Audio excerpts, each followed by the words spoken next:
Hello everybody and welcome back. Today I'll be talking about the importance of transpiration process for the plant, which is found in chapter 4, which talks about excretion. And the transpiration process actually have two importances for the plant. The first is controlling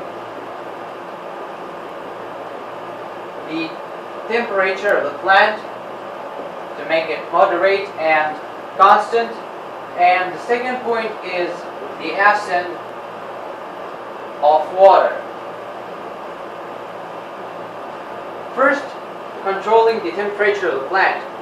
Usually in warm weathers or in days where the temperature is high, we all know that the leaves of the plant contain a moisturizing solution, and which contains of course water, and this water is affected by the temperature. So it becomes warmer and its temperature increases, and this may harm the plant if this warm water isn't excreted.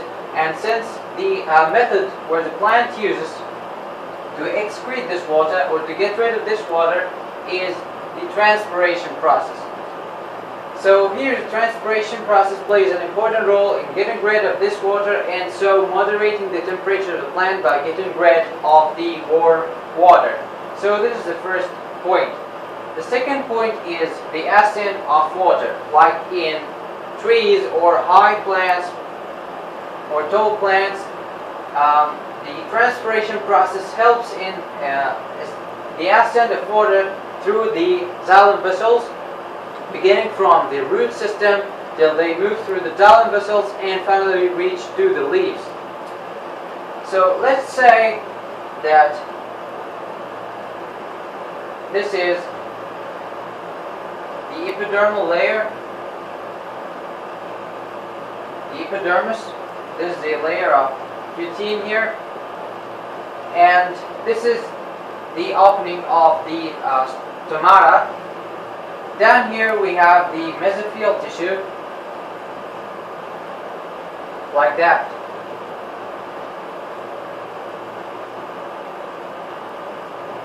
So this is the first layer of the mesophyll, which is next to the epidermis. It's called the spongy tissue or the spongy layer. This is a part of the mesophyll.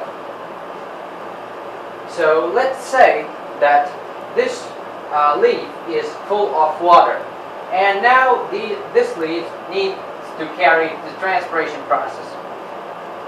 So here we have water in these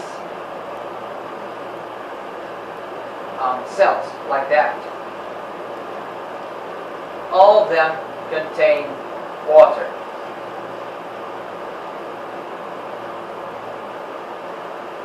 The stomata is opened, so the water diffuses from these cells outside.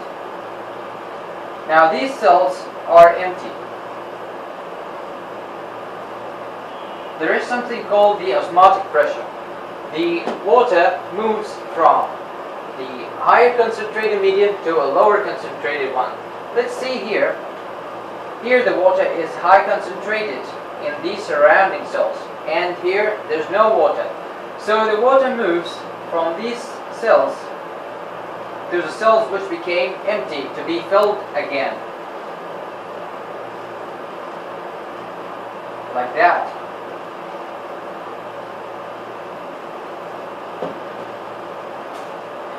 So these cells become empty and those become filled again.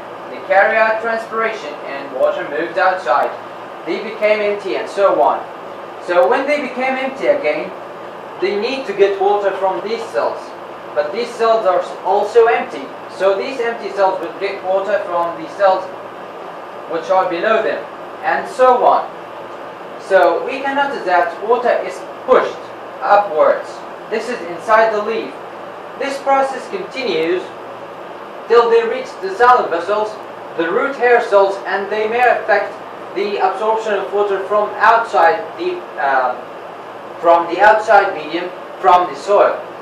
So by this process we can notice that water is pushed upwards, and this pushing helps the ascent of water. This pushing of water helps the ascent of water. This theory, or this explanation for this phenomenon, was illustrated by a theory called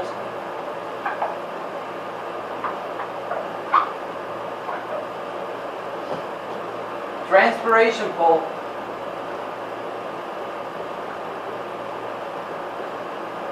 Transpiration pull, that pulling movement that pushes the water through the cells. Cohesion, adhesion theory. Those are other two forces that help the ascent of water, but we're currently talking about the transpiration pull. So we mentioned this benefit of transpiration in helping in the ascent of water. So this is the importance of the transpiration process. It controls the temperature of the plant to make it normal and moderate by getting rid of the excess warm water in order to decrease the temperature of the plant, and it helps in the ascent of water by pushing the water upwards. And this is it for today, and thank you for watching, and see you next time.